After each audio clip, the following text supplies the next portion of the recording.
কারণে বেশি বেশি শুকরিয়া জ্ঞাপন করতে হবে। লাইন শাকারতুম লাযীদান্নাকুম ওয়া লাইন কাফারতুম ইন্না আযাবি লাশাদীদ।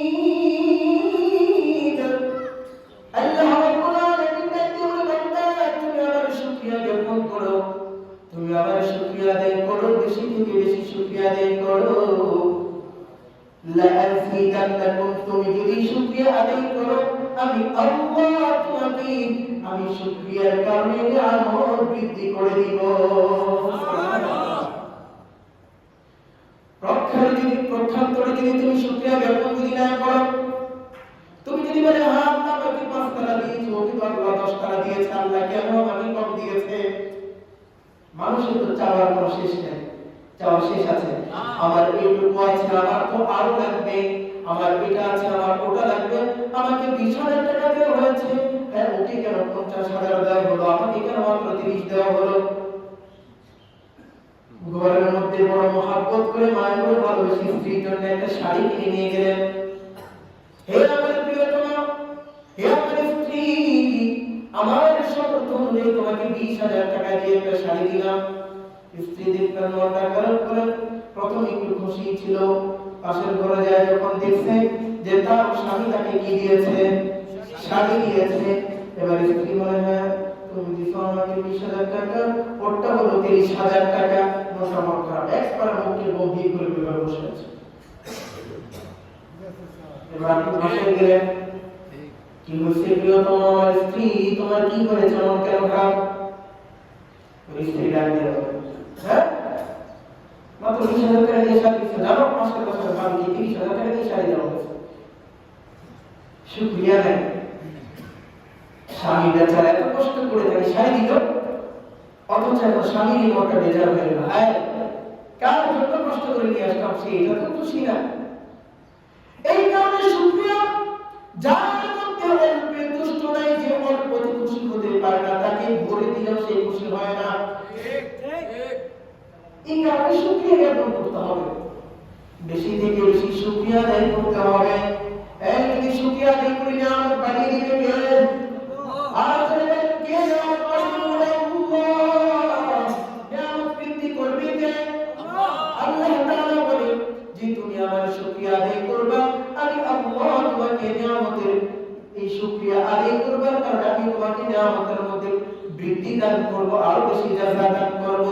আর যদি তুমি নিয়ামতের শুকরিয়া যদি আদায় না করো, আমি তোমাকে প্রক্ষান্তরে আযাবের মধ্যে ফেলে দিব, শাস্তির মধ্যে ফেলে দিব। তখন দেখবা তোমার কাছে আর ভালো লাগে না। এখন 3টা গাড়ি ছিল, হঠাৎ করে দেখবা 2টা অ্যাক্সিডেন্ট হয়ে শেষ, হঠাৎ করে দেখেন না কত জায়গায় আগুন লেগে যায়, কিন্তু ব্লাস্ট হয়ে যায়, নষ্ট হয়ে যায়।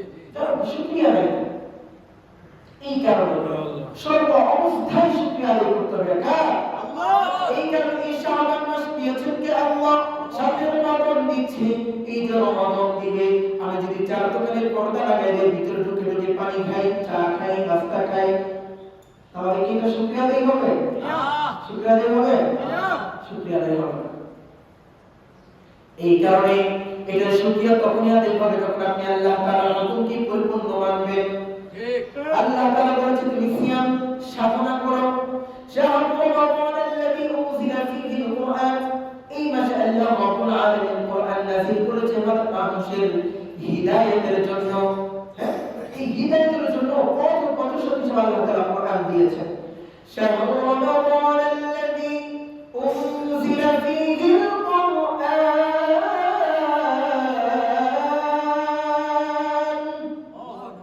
হুদাল লিন-নাস ওয়া বায়্যিনাতিন মিনাল হুদা ওয়াল ফুরকান। আল্লাহু আকবার। আল্লাহ রাব্বুল আলামিন এই শাহরু রমাদানের মধ্যে নাযিল করেছেন কোরআন। কেন নাযিল করেছেন? হুদাল লিন-নাস, মানুষের হিদায়াত হিসেবে কোরআন দিয়েছেন। সুবহানাল্লাহ। মানুষ যখন কোরআনকে আঁকড়ে ধরবে, কোরআন অনুযায়ী নিজের জীবনকে পরিচালনা করবে, তখন আল্লাহ রাব্বুল আলামিন বিপদের মানুষ আর বিপদগামী হবে না। কারণ এটা তো মানুষের হেদায়েতের জন্যই আল্লাহ রাব্বুল আলামিন দান করেছে। মানুষের হেদায়েতের জন্যই তো আল্লাহ রাব্বুল আলামিন এই কোরআনকে দান করেছে। যে কমপ্লিট কোড অফ লাইফ, একটা মানুষের জন্য পুরো জীবন বৃত্তান্তই হলো কোরআন। কোরআনকে যে আঁকড়ে ধরেছে, কোরআনকে যে ধারণ করেছে, সে কখনো পথভ্রষ্ট হবে না। যে রাসূলুল্লাহ সাল্লাল্লাহু আলাইহি ওয়াসাল্লামের সুন্নাহকে আঁকড়ে ধরেছে, সে কখনো পথভ্রষ্ট হবে না। যারা রাসূলের সুন্নাহকে মাইনাস করে চলে, কোরআনকে মাইনাস করে, কখনো ভাবে যে তার সুবিধা মতো করে যে এই জায়গায় মনে হলো তো কোরআনকে ধরলাম, এই জায়গায় মনে হলো তো কোরআনকে ছেড়ে দিলাম, ওই জায়গায় মনে হলো তো রাসূলকে ধরলাম, এই জায়গায় মনে হলো নিজের সুবিধা মতো হচ্ছে না, রাসূলের সুন্নাহকে ছেড়ে দিলাম। তাদের জন্য হেদায়েত না, তাদের জন্য হেদায়েত না। হেদায়েত তো তারই জন্য যে পূর্ণভাবে রাসূলের সুন্নাহ অনুযায়ী নিজের জীবনকে তৈরি করবে, গ্রহণ করবে, ওই অবস্থায় নিজেকে ওইভাবে নিজেকে সাজিয়ে নেবে, গুছিয়ে নেবে এবং কোরআনকে আঁকড়ে ধরবে, সেই তো সফল হবে। এই কারণে এই রমাদানকে আঁকড়ে ধরতে হবে কিভাবে? সিয়াম সাধনার মাধ্যমে, তারাবির মাধ্যমে। এই রোজাকে দামি বানাতে হবে। রোজাকে কি করতে হবে? দামি বানাতে হবে। কিভাবে দামি বানাবো? রোজা রাখার মাধ্যমে। রোজাকে আমরা কিভাবে দামি বানাবো? যাকাত দেওয়ার মাধ্যমে, বেশি থেকে বেশি সালাত আদায়ের মাধ্যমে, নামাজের মাধ্যমে, নওয়াফিলের মাধ্যমে। এই রোজাকে কি করব? দামি করব। রোজাকে দামি করব, বেশি বেশি দান সাদাকা করব, যাকাত দিব, বেশি বেশি নওয়াফিল আদায় করব। এগুলো ধারে রোজা দামি হয়ে যায়। জিকিরের মাধ্যমে রোজা দামি হয়, তিলাওয়াতের মাধ্যমে রোজা দামি হয়, নওয়াফিলের মাধ্যমে রোজা দামি হয়, বেশি বেশি তাসবিহ তাহলিলের মাধ্যমে রোজা দামি হয়ে যায়। এই কারণে রোজা রাখলেই শুধু হবে না, রোজা একমাত্র ইবাদত করলাম, রোজা হালকা হয়ে গেল। রোজা রেখে অন্যের বিরুদ্ধে কথা বললাম, পিছনে পিছনে ইবাদত করলাম, শিকায়ত করলাম, তারপর তো রোজা দামি হবে না, হালকা হয়ে যাবে, হালকা হয়ে যাবে। এই কারণে রোজাকে দামি করতে হবে, বেশি বেশি নওয়াফিলের দিকে খেয়াল করতে হবে, নফল করতে হবে।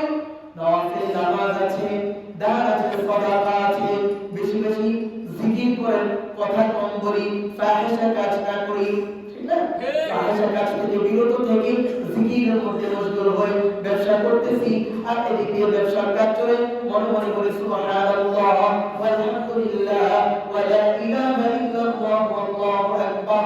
একটু সময় পেলাম, দাঁড়িয়ে গেলাম, আল্লাহর সাথে একটু কথা বলে নিলাম, আল্লাহু আকবার, সুবহানাকাল্লাহুম্মা ওয়া বিহামদিকা ওয়া তাবারাকা ইসমুকা ওয়া তাআলা জাদ্দুকা ওয়া লা ইলাহা গায়রুক। আউযু বিল্লাহি মিনাশ শাইতানির রাজীম।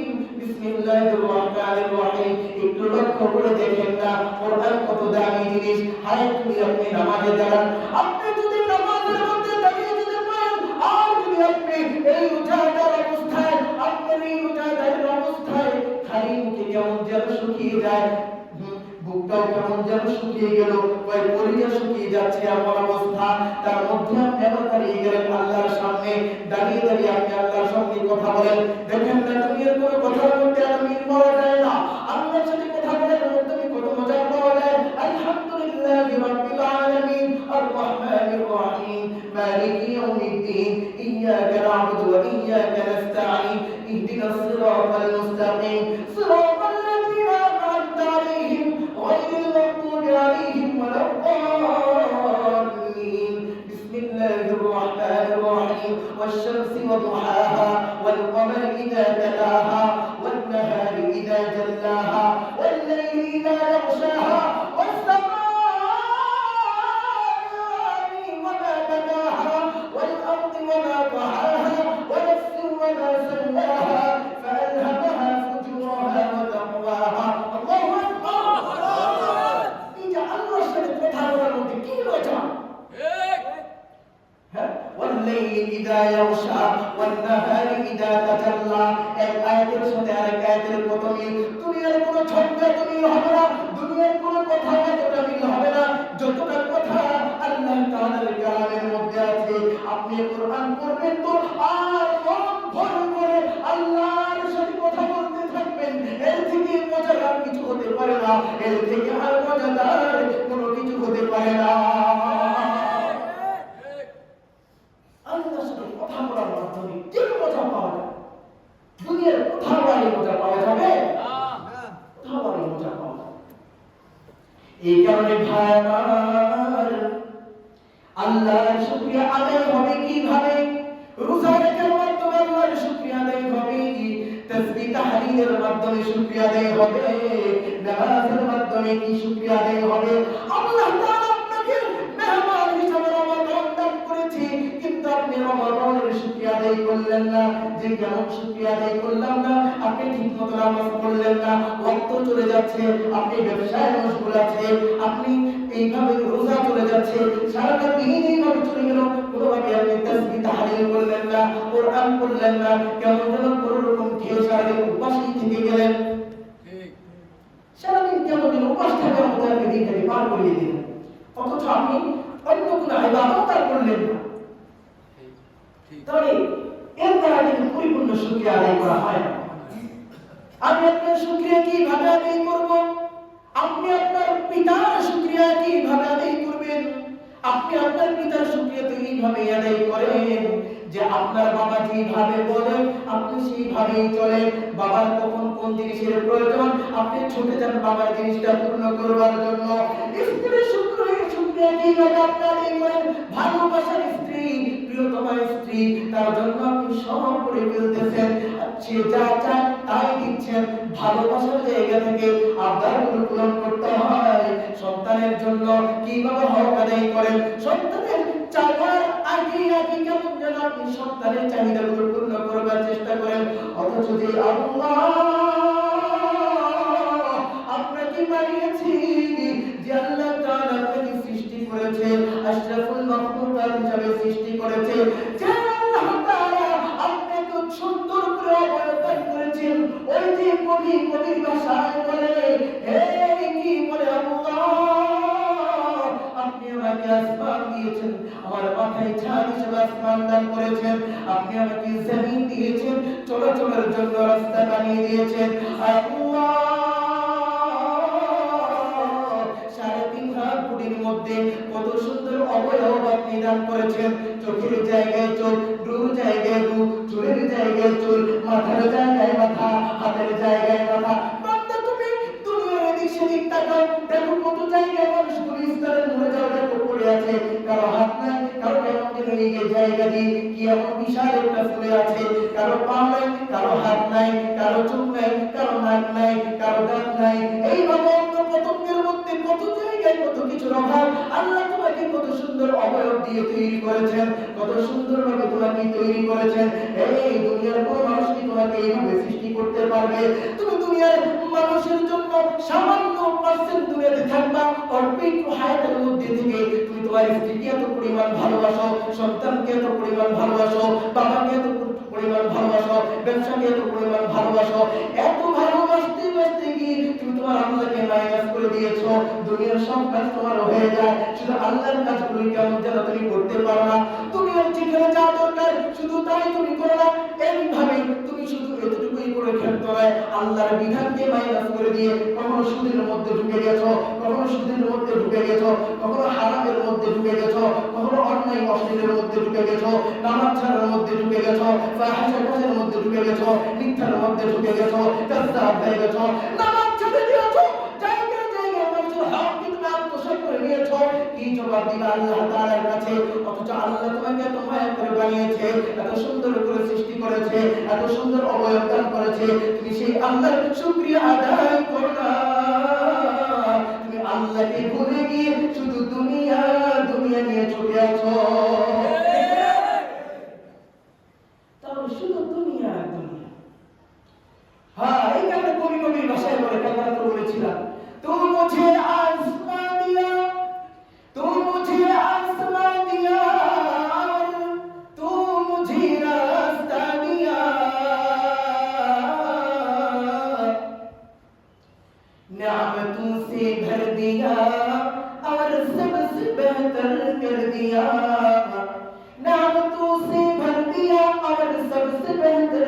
दिया मेरी सर से पाँव तक तेरी सनात भर दिया मेरी सर से पाँव तक तेरी सनात भर दिया देखने को आँख देकर बोलने को लग दिया देखने को आँख देकर बोलने को लग दिया अल्लाह তুমি আমার মাথার উপর আসমান দিয়েছো ছাদ দিয়েছো তুমি আমার চলাচলের জন্য ছাদের ব্যবস্থা করে দিয়েছো আল্লাহ তুমি আমাকে জমিন দিয়েছো রাস্তা দিয়েছো আল্লাহ তুমি আমার পুরো ঘরের মধ্যে মাথা থেকে পা পর্যন্ত কত নিয়ামত দিয়েছো চোখের জায়গায় চোখ নাকের জায়গায় নাক কত সুন্দর তোমার শিল্প আল্লাহ আমি তো তার শুকরিয়া আদায় করতে পারি না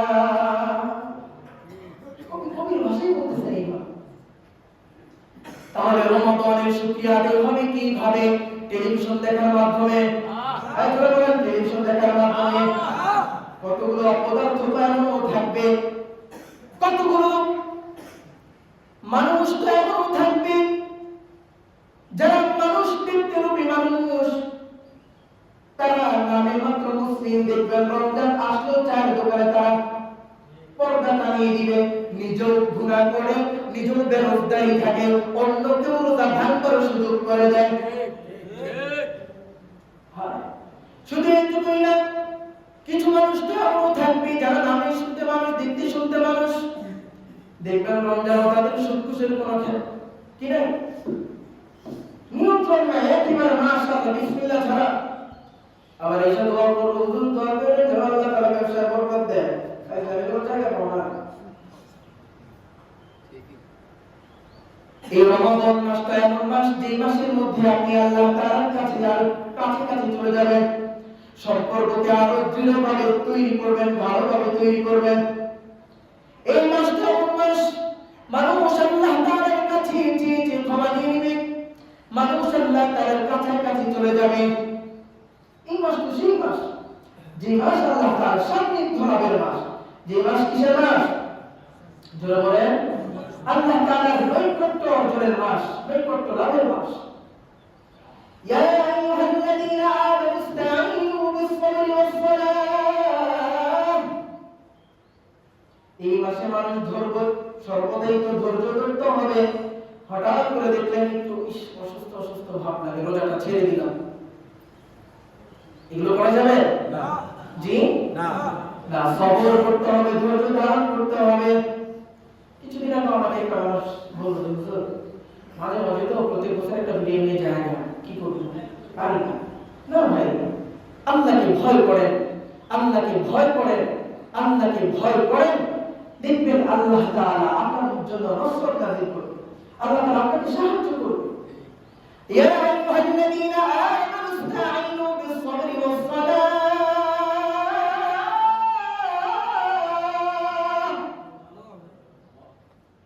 আল্লাহ তাআলা বলে যে তুমি আমার কাছে সাহায্য চাও বিস-সাবরি ওয়াস-সালাহ ধৈর্য সালাতের মাধ্যমে ধৈর্য এবং সালাতের মাধ্যমে আমার কাছে কি চাও সাহায্য চাও আমরা এই রমজানে আল্লাহ তাআলার কাছে সাহায্য চাও যেন আমরা গুনাহ থেকে বেঁচে থাকতে পারি আমরা যেন রহমত আল্লাহ তাআলার কাছে চেয়ে নিয়ে নিতে পারি আল্লাহ যে রহমত আমাদেরকে দান করবে আমরা যেন সেই রহমতের ছায়া করে আশ্রয় গ্রহণ করতে পারি আল্লাহ তাআলা আমাদেরকে মাগফিরাত দান করবে আমরা যেন আল্লাহ তাআলার কাছ থেকে ক্ষমা চেয়ে নিতে পারি পারবো তো ইনশাআল্লাহ আল্লাহ তাআলার কাছে নাজাত চেয়ে নিতে হবে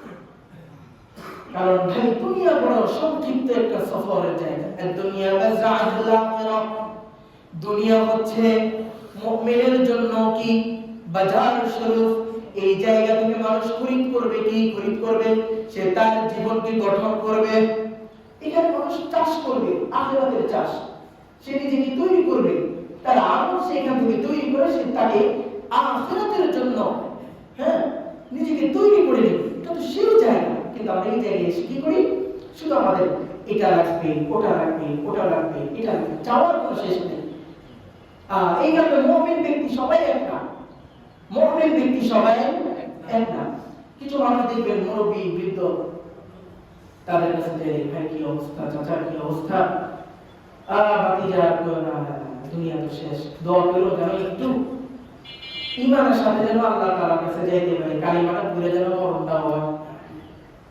আছে না? কিছু দিনদারি মানুষ আছে, প্রখ্যাত আপনার কিছু মানুষের কাছে যাবেন, আইসিইউতে শুয়ে গেছে, শেষ জীবন। আরে ঢাকার শহর তো 4টা আমার পোলা আছে, 3টা তো বাড়িতে খুলে দিলাম, ছোটটা তেমন খুলে দিতে পারবো। ছোট পোলার যদি বাড়িতে খুলে দিয়ে যদি মোরতার তাদের ময়ূর একটু শান্তি পেতাম, ময়ূর একটু শান্তি পেতাম। কারণ কি, সে যে দুনিয়া থেকে চলে যাবে তাতে খেয়ালই নেই, সে ভুলেই গেছে যে তাকে দুনিয়া ছাড়তে হবে।